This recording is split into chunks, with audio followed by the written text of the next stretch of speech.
तो आप लोगों ने देखा प्लस के कारण जो है वो दिशा बाहर चली गई, माइनस के कारण अंदर। अभी सबसे लास्ट में लगाएंगे। क्यों लगाएंगे सबसे लास्ट में? नहीं तो डायग्राम गंदा दिखेगा। रियलिटी में जो बना वो तो मैंने आपको सिखा दिया उधर, ठीक है। अब मैं सबसे पहले यहाँ पे 3 लाइनें बना देता हूँ, 2 लाइनें बना देता हूँ, देखना है आप लोग हैं। एक इसका घटक E1 कोस थीटा, और जब घटक करते हैं, कंपोनेंट करते हैं, तब उसके ऊपर वेक्टर नहीं लगता है। एक या नीचे लगाऊंगा ना, उसका आ जाएगा यहाँ पे E2 कोस थीटा। अब मैंने पहले ही क्यों बना दिया? क्योंकि नहीं तो वो सही नहीं बनेगा डायग्राम दिखने में।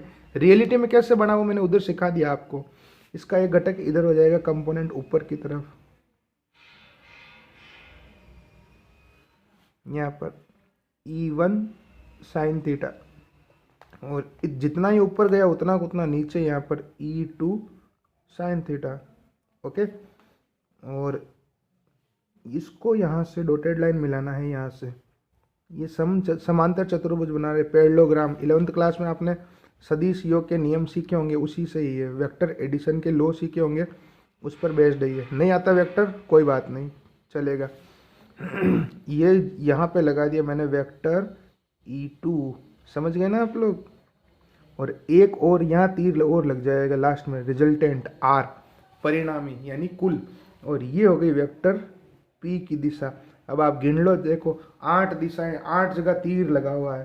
कहाँ कहाँ लगा हुआ है? 1, ये दूसरा, ये तीसरा, ये 4, ये 5, ये 6, ये 7 और ये 8। 8 जगह डायरेक्शन लगी हुई है। वेक्टर तो 3 जगह ही है, सदिश तो 3 जगह ही है, 1, 2 और 3। वेक्टर तो 3 जगह ही है बच्चों, लेकिन जो हमने यहाँ पर क्या बोलते हैं उसको, जो दिशाएं लगाई है, डायरेक्शन जो लगाई है, वो एरो जो लगाए, तीर, वो 8 जगह लगे हैं, ठीक है।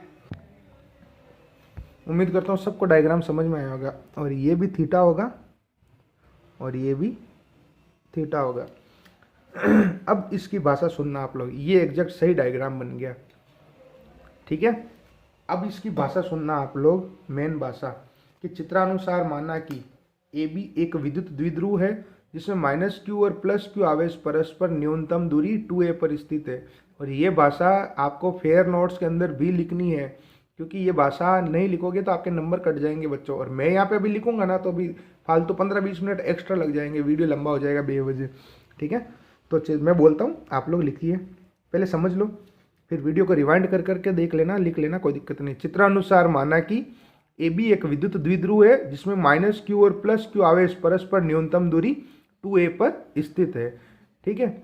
यदि इसका मध्य बिंदु O है तो AO बराबर OB बराबर A होगा। यदि इसका मध्य बिंदु O है तो AO बराबर OB बराबर A दूरी हो गई। फिर मध्य बिंदु O से R दूरी पर निरक्ष पर कोई बिंदु P स्थित है जहां हमें विद्युत क्षेत्र की तीव्रता का परिकलन करना है। अब +q के कारण विद्युत क्षेत्र की तीव्रता वेक्टर E1 बाहर की ओर है, और -q के कारण विद्युत क्षेत्र की तीव्रता बिंदु P पर अंदर की ओर है, वेक्टर E2। इन दोनों का, वेक्टर E1 और वेक्टर E2 का, बहुत ध्यान से सुनना, वेक्टर E1 और वेक्टर E2 का परिमाण समान है, लेकिन दिशाएं अलग अलग है। अतः हम इनके क्षैतिज और ऊर्ध्वाधर घटक करते हैं। अतः हम इनके क्षैतिज और ऊर्ध्वाधर घटक करते हैं। ये वाले जो घटक है ये क्षैतिज घटक है, ये वाले नहीं है ये ये ऊर्ध्वाधर घटक है। कौन से घटक है ये? ऊर्ध्वाधर घटक है। ये वाले क्षैतिज घटक है। तो घटक करने पर हमने ये देखा कि जो ऊर्ध्वाधर घटक है E1 साइन थीटा और E2 साइन थीटा, इन दोनों का परिमाण समान है लेकिन दिशाएं विपरीत है। अतः दोनों परस्पर निरस्त हो जाते हैं। और ये जो क्षैतिज घटक है E1 कोस थीटा और E2 कोस थीटा, इन दोनों का परिमाण समान है और दिशा भी एक समान है। अतः दोनों परस्पर जुड़ जाते हैं। अतः जो कुल तीव्रता होगी वो इस क्षैतिज घटक के कारण होगी। एक चीज आपने ध्यान दी होगी कि P तो जा रहा है इधर से इधर, देखो P की दिशा तो जा रही है माइनस से प्लस, और परिणामी जो R है रिजल्टेंट वो इधर जा रहा है। दोनों विपरीत दिशा में, एक इधर जा रहा है एक इधर जा रहा है, तो आंसर में माइनस आएगा। देखना आप लोग अभी कैसे लाता हूँ जो, अब इसी को इंग्लिश में बोल देता हूँ। Let us consider that AB is an electric dipole. Let us consider that AB is an electric dipole in which -q and +q charge are placed at minimum distance 2a. If its midpoint is O, then AO is equal to OB is equal to A. From its midpoint O at distance R, there is a point P on equatorial where we have to find the intensity of electric field due to this dipole. The intensity of electric field due to plus Q charge at point P is vector E1 outside, and intensity of electric field due to minus Q charge at point P is vector E2, that is inside. Okay, vector E1 and vector E2 both are equal in magnitude and different directions, so we will take their horizontal and vertical components. अब बात आती है horizontal और vertical components के बाद में. These are two horizontal components and these are two vertical components and these are two horizontal components. By taking their components, it is clear that vertical components E1 sin theta and E2 sin theta both are equal in magnitude but different in direction, या फिर opposite in direction. Both are in opposite direction, so they are cancelled out, and the direction of E1 cos theta and E2 cos theta is same and their magnitude is also same, so they will be added to each other. ये language हुई बच्चों. आप video को rewind कर करके आराम से देख ही लीजिएगा. मैं इसको जूम आउट कर देता हूँ, आप हेडिंग के साथ में पूरा डायग्राम देख लो. बिल्कुल सिंपल है, बिल्कुल सिंपल है, बिल्कुल सिंपल है.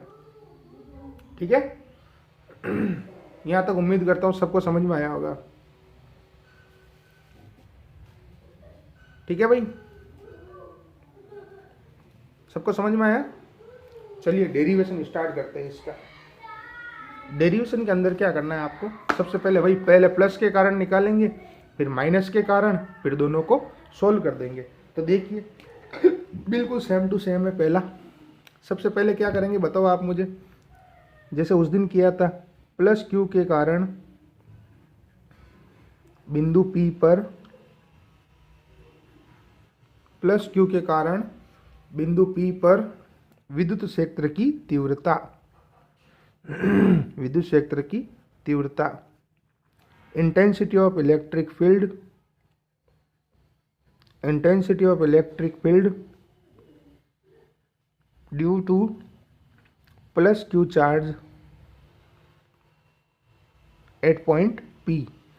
तो E की जगह E1, E बराबर K Q upon R square formula लगाना है. E की जगह E1, K की जगह K, Q की जगह प्लस Q अपॉन दूरी कौन सी है हमारे पास में, यहाँ पे डिस्टेंस कौन सी है, प्लस Q की P से दूरी ये रही. तो बताओ BP लिखूं या PB लिखूं, बाहर की तरफ जा रही है तो B से P लिखा जाएगा, BP का स्क्वायर. ठीक है, BP का स्क्वायर, और ब्रैकेट में हमने लिख दिया यहाँ पर किस दिशा में, BP दिशा में, in the direction of BP. अब यहाँ पर क्या होगा बच्चों, मुझे यहाँ पर वेक्टर लगाना पड़ेगा. ये एकमात्र डेरिवेशन है पूरे कोर्स का जिसमें चलते डेरिवेशन में वेक्टर लगाना होगा. क्यों लगाना होगा, क्योंकि यहाँ पर क्या है कि ये घटक घटक हो गए ना, ये कंपोनेंट हो गए, इस कारण से. और यहाँ पर साथ ही साथ में हम लोग क्या कर रहे हैं, इनका परिमाण ज्ञात कर रहे हैं, यानी मोड, मैग्नीट्यूड निकाल रहे हैं, ताकि अंदर अगर कोई माइनस होगा ना तो वो हट जाएगा. उम्मीद करता हूँ ये बात सबको समझ में आई होगी. और इस BP की वैल्यू कितनी है बताओ, BP की वैल्यू ये आप साइड में निकाल के रख दो यहाँ पर, कि चाहो तो triangle POB and in triangle POB and in triangle AOP by Pythagoras.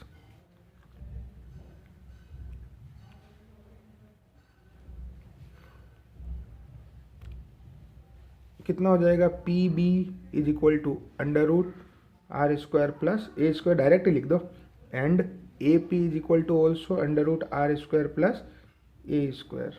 बस ये हमने साइड में पहले ही लिख दिया यहाँ पे. ठीक है, अब डायग्राम के साइड में BP की वैल्यू कितनी है, root R square plus A square. तो देखना आप लोग इधर E1 vector is equal to, और इस साइड भी मोड लगा दो, ऐसा करो, KQ अपॉन BP की वैल्यू हम लोग रख रहे हैं यहाँ पे under root R square plus A square, और इसका स्क्वायर, क्योंकि फॉर्मूले में भी स्क्वायर है तो स्क्वायर से अंडर रूट कट गया, तो इधर भी ये मोड हट गया, तो मोड से वेक्टर हट जाता है, ये रूल है। के क्यू अपॉन नीचे कितना हो गया, स्क्वायर से अंडर रूट कट गया तो R square plus A square, equation number 1। इधर से रहने दो, ऐसा करो, पढ़ा रहने दो इसको, ऐसे कैसे, ये हो गई इक्वेशन 1। अब इसी टाइप से दूसरा मैं किसके कारण निकालूंगा, माइनस क्यू आवेश के कारण। किसके कारण, माइनस क्यू आवेश के कारण बिंदु P पर विद्युत क्षेत्र की तीव्रता। बहुत इजी डेरिवेशन है बच्चों। Intensity of electric field, intensity of electric field due to minus Q charge at P. याद ये रखना है आपको कि वेक्टर के साथ में मोड आएगा, ई की जगह E2, के की जगह क्यू, क्यू की जगह माइनस क्यू, अपॉन डिस्टेंस कौन सी, ए पी लिखूँ या पी ए लिखूँ, पी ए लिखी जाएगी क्योंकि अंदर की तरफ है, पी ए का स्क्वायर, और कहाँ आ जाएगा, पी ए दिशा में। ये पूरे कोर्स का एकमात्र डेरिवेशन ऐसा है जो वेक्टर में चलता है। अब आप लोग देखना, यहाँ पे मोड लग जाएगा, इधर भी वेक्टर लगा के मोड लगा दिया, तो इधर वाली LHS तो बिल्कुल सेम टू सेम चलेगी। और यहाँ पर आपको पता है मोड के अंदर जो माइनस होता है वो हट जाता है, उसको भी लास्ट में हटा देंगे, माइनस के क्यू अपॉन पी ए की वैल्यू कितनी है हमारे पास में, under root R square plus A square, तो root R square plus A square, और इसमें भी स्क्वायर क्योंकि ये वाला स्क्वायर लगा हुआ है यहाँ पे। तो E2 की वैल्यू कितनी आ गई मेरे पास में, यहाँ पे देखना आप, नेक्स्ट पेज पे कर देता हूँ, ऐसा करता हूँ। E2 vector E2 is equal to, देखना आप लोग क्या आता है मोड के साथ में। जो डेरिवेशन ना आए, जो टॉपिक ना आए, आप पूछें और खुद भी करें 2-2 4-4 बार, वो स्क्वायर से अंडर रूट कट जाएगा तो R square plus A square. ये देखो यहाँ पे स्क्वायर से अंडर रूट कट गया ना, यहाँ पे स्क्वायर से अंडर रूट कट गया, ठीक है, तो ये आ गया। और आप लोग खाली देखने से नहीं चलेगा भाई, साथ साथ में करोगे ना जब समझ में आएगा। अब यहाँ पर क्या किया मैंने, इधर से माइनस उड़ा दिया। क्यों उड़ा दिया, क्योंकि मोड लगा हुआ है। ऐसा आपको पता होगा ना छोटी क्लास में, ये तो पता ही होगा कि मोड के अंदर अगर कोई माइनस होता है तो प्लस हो जाता है, प्लस वाला भी प्लस ही रहता है, ये रूल है। अब यहाँ पे देखो दोनों का परिमाण समान आया कि नहीं आया, मैग्नीट्यूड ऑटोमेटिकली सेम आया कि नहीं आया। यही तो लाइन हमने लैंग्वेज में लिखी थी, ये वाली वैल्यू और ये वाली वैल्यू दोनों सेम है। तो यहाँ पे हमको लिखना पड़ेगा कि समीकरण 1 व 2 से, इसलिए कहा था भाषा लिखनी जरूरी है, E1 मोड बराबर वेक्टर E2। अतः हम क्या करते हैं, घटक करते हैं, यानी कि by equation 1 and 2 vector E1 का जो मोड है वो vector E2, so we take components.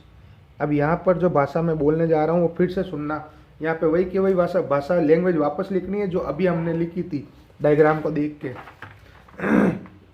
क्या कि वेक्टर E1 और वेक्टर E2 का परिमाण तो समान है लेकिन दिशाएं अलग अलग है, अतः इनके क्षैतिज और ऊर्ध्वाधर घटक करते हैं। तो ऊर्ध्वाधर घटक E1 साइन थीटा और E2 साइन थीटा दोनों का परिमाण समान लेकिन दिशाएं विपरीत है, अतः परस्पर निरस्त हो जाते हैं। और E1 कोस थीटा और E2 कोस थीटा जो कि क्षैतिज घटक है, दोनों का परिमाण भी समान और दिशाएं एक समान है, अतः दोनों आपस में जुड़ जाते हैं। मीन्स यहाँ पे आपको जो अब यहाँ पे भाषा आएगी, यहाँ पे जो मैंने बोली है ये यहाँ भी लिखनी है वापस से, नहीं तो नंबर कट जाएंगे। क्या लिखनी है, vector E1 and vector E2 both are equal in magnitude but different in directions. मैं यहाँ पे डायरेक्शंस जब दिशा वर्ड बोलता हूँ तो उस पर जोर इसलिए दे रहा हूँ क्योंकि आप ध्यान से सुनो, कहाँ विपरीत आएगा, कहाँ अलग अलग आएगा, कहाँ समान आएगा, यानी कहाँ सेम आएगा, कहाँ ऑपोजिट आएगा, कहाँ डिफरेंट आएगा। क्या लिखना है, vector E1 and vector E2 both are equal in magnitude but different in direction, so we will take their horizontal and vertical components. Their vertical components E1 sin theta and E2 sin theta both are equal in magnitude but opposite in direction. So they are cancelled out each other, and E1 cos theta E2 cos theta are horizontal components which are equal in magnitude and same in direction, so they are added to each other. तो जो total जो होगा तीव्रता वो क्या होगी, वो होगी E1 cos थीटा, ध्यान से देखना आप लोग, प्लस E2 cos थीटा। तो दोनों को जोड़ने पे cos थीटा कॉमन आ गया, देखो पीछे क्या बचा, E1 प्लस E2, यानी टोटल E का फॉर्मूला आ गया E1 प्लस E2 और आगे cos थीटा, और एक माइनस यहाँ आगे और लगेगा। ये माइनस क्यों लगा, क्योंकि यहाँ पे मैंने माइनस अभी जो जबरदस्ती उड़ाया था यहाँ पे मोड लेके, ऐसे थोड़ी उड़ा सकते हैं भाई, इस कारण से आया। और इसका सही कारण क्या है, सही कारण ये है कि वेक्टर P किधर जा रहा है, देखो आप लोग, वेक्टर P इधर जा रहा है, देखो वेक्टर P इधर जा रहा है A से B, और वेक्टर जो टोटल R यानी रिजल्टेंट परिणामी वो किधर जा रहा है, इधर जा रहा है। तो वेक्टर P राइट जा रहा है, वेक्टर E लेफ्ट जा रहा है, तो विपरीत दिशा यानी ऑपोजिट डायरेक्शन को रिप्रेजेंट करने के लिए हम लोग नेगेटिव लगाएंगे। तो ये सारी भाषा यहाँ आएगी जो मैंने बोली है और आपको लिखनी भी है।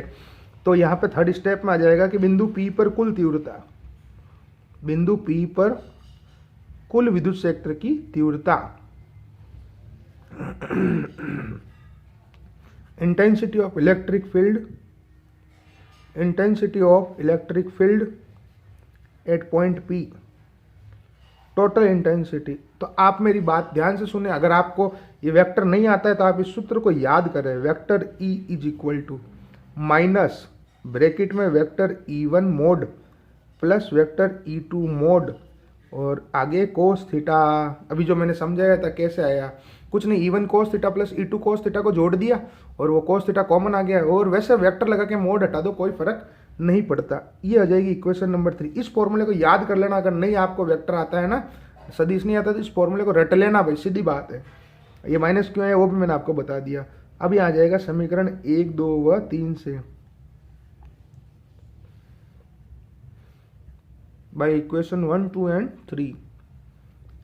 अब चलेगी रेलगाड़ी देखना, vector E is equal to minus E1 की value KQ upon R square plus A square plus E2 की वैल्यू भी ये की है KQ upon R square plus A square into cos theta. अब ये और ये सेम है अंदर वाले, तो x प्लस एक्स कितना होता है 2x। ये पूरे कोर्स का एकमात्र डेरिवेशन है जो वेक्टर में चलता है, अरे x प्लस एक्स 2x होता है ना, तो ये और ये सेम है तो 2 हो जाएगा, 2KQ upon R square plus A square into cos theta. अब हम लोगों को क्या करना पड़ेगा, चित्र से कोस थीटा का मान निकालना पड़ेगा, डायग्राम से कोस थीटा का मान निकालना पड़ेगा, चित्र से by diagram cos theta is equal to, तो कोस थीटा क्या अपॉन क्या होता है बताओ मुझे। कोस थीटा होता है हमारा लंब नहीं आधार बटा कर्ण, बेस अपॉन हाइपोटेनियस। तो कोई भी समकोण त्रिभुज ले लो, ये वाला या ये वाला, बेस आधार हो गया A बटा कर्ण, हाइपोटेनियस हो गया ये under root R square plus A square. तो चित्र से डायग्राम से कोस थीटा की जो वैल्यू आ रही है वो आ रही है A upon under root R square plus A square. तो ये वैल्यू हम लोग यहाँ पुट करेंगे इस लास्ट वाले आंसर के अंदर। तो vector E is equal to, vector E is equal to minus 2KQ upon R square plus A square और इंटू कोस थीटा की जगह आ गया A upon under root R square plus A square. अब देखना आगे क्या होता है, सबको पता है 2AQ को हम P लिख सकते हैं कि नहीं लिख सकते हैं, लेकिन यहाँ पे मैंने वेक्टर यहीं लगा दिया। क्यों लगा दिया, क्योंकि इधर भी वेक्टर है, तो 2AQ इसकी जगह आ जाएगा P, तो माइनस K बच गया। पिछली बार आपको पता तो 2 भी बचा था, 4 था, उसको 2 इंटू 2 लिखा था, आज तो 2 इंटू 2 है ही नहीं, ठीक है। तो 2 नहीं है यहाँ पे, क्योंकि 2 तो इसमें चला गया ना, 2AQ इसकी जगह P लिखना है आपको, तो K बच गया upon R square plus A square और under root R square plus A square को मैं क्या लिख देता हूँ यहाँ पे, R square plus A square की घात 1/2। ऐसे लिख सकते हैं कि नहीं लिख सकते भाई, इस अंडर रूट को 1/2 लिख सकते हैं ना, 1/2। अब यहाँ पर देखो घात है 1 और यहाँ 1/2, तो 1 और 1/2 का मतलब हो गया डेड। कितना हो गया, डेड। डेड का मतलब हो गया 3/2। समान पावर यहाँ पे जुड़ जाएगी ना, 1 और आधी कितनी हो गई, डेड। डेड का मतलब कितना हो गया, 3/2। अब वही उस दिन का जैसे R is very very greater than A, इसलिए A लगभग बराबर 0, तो नीचे वाले A को आप लोग उड़ा देंगे, तो minus KP upon R square plus zero, तो जीरो लिखने का मतलब नहीं है, और होल घात 3/2, इस 2 से ये 2 कट गया, तो ई बराबर हो जाएगा आपका माइनस के पी, ये 2 इसलिए कट गया क्योंकि 1/2 है इसलिए, 3/2 है इसलिए, माइनस के पी अपॉन आर और ये क्यूब, ये आंसर आ गया बच्चों। और ये पी सदिश में था, सब जगह भूल गए हम लोग, ये पी जो है वो वेक्टर में था, सदिश लगा हुआ था, ये आंसर आ गया। आई बात समझ में आपको सबको? ये आर क्यूब है नीचे, आर क्यूब। उसके बाद में इसको अगर अपन परिमाण लिखें यानी मोड ले लें तो मोड ले ले, तो इधर भी मोड ले लो, तो दोनों साइड क्या हो जाएगा, इधर मोड से वेक्टर हट जाएगा और इधर आ जाएगा के पी अपॉन आर क्यूब। लेकिन आंसर ये है, आपके टीचर ने भी करवाया होगा तो ये लाए होंगे, माइनस तो कहीं लिए ही नहीं होगा, और किताब उठा के देखना माइनस में आता है आंसर। इसका अगर न्यूमेरिकल आता है तो आपको माइनस नहीं लेना है, ठीक है। अब यहाँ पर एक लाइन लिख लेते हैं हम लोग, ये माइनस किसको प्रदर्शित करता है, फिर 2 केस और 2 ग्राफ और फिर कंप्लीट हो गया। ये माइनस का मतलब क्या हुआ भाई, माइनस का मतलब ये हुआ कि वेक्टर P और वेक्टर E जो है उन दोनों की दिशा विपरीत है, ऑपोजिट है। क्या है भाई माइनस का क्या मतलब है, यहाँ पे माइनस से मतलब है, माइनस यानी ऋणात्मक चिन्ह से यह तात्पर्य है कि वेक्टर P व वेक्टर E की दिशा विपरीत है। और इस साल के लिए सबसे इंपॉर्टेंट डेरिवेशन यही है, negative sign means vector P and vector E are in opposite direction, are in opposite direction. अब 2 केस, केस नंबर 1, निर्वात में in vacuum k is equal to 1/4 pi epsilon 0, तो E कितना हो जाएगा निर्वात में, या E वैक्यूम कितना हो जाएगा 1/4 pi epsilon 0 P upon R cube. ओ माइनस हट गया, ठीक है, क्योंकि हमने मोड ले लिया ना इसलिए। लेकिन आंसर आपको पहले लाना पड़ेगा माइनस के अंदर, माध्यम में इन मीडियम k बराबर 1/4 पाई एप्सिलॉन 0 एप्सिलॉन आर। याद हो तो यहाँ पे 2 आया था पिछली बार, आज 2 नहीं आया है, यही ध्यान रखना है। ई माध्यम, E medium, that is 1/4 pi epsilon 0 epsilon R P upon R cube. ये 2 केस हो गए। और अगर आपको अक्ष और निरक्ष का अनुपात पूछ लेता है तो वो आएगा 2:1, यानी एक्सिस और इक्वेटोरियल का रेशियो पूछ लेता है 2:1 आएगा। वो यहाँ पे 2 था ना यहाँ पे पिछली बार, और यहाँ 1 ही है, तो रेशियो कितना आएगा 2:1। उसको हम कल करेंगे, वो चैप्टर के पीछे क्वेश्चन भी है, टेंशन मत करो। अब यहाँ पर बन जाएंगे 2 ग्राफ। चलो यही कर लेते हैं ना अलग से। केस नंबर 3 कि हम जानते हैं कि वी नो दैट ई अक्ष कितना था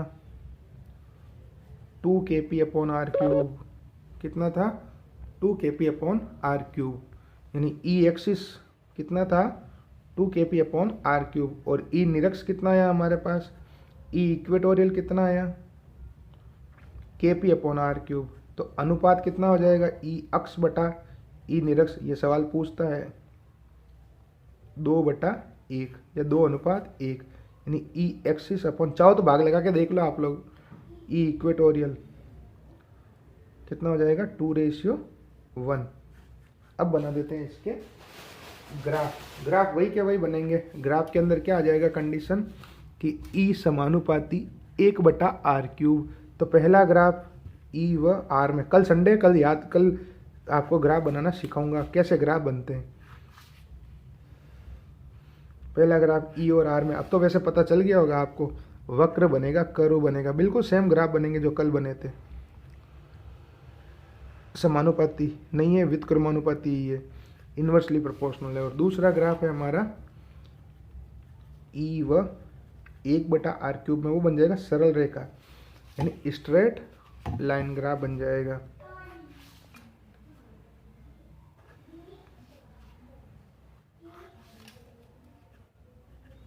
ई 1/r क्यूब, ओ एक्स वाई, यहाँ जाएगा ई प्रोपोर्शनल 1/r क्यूब।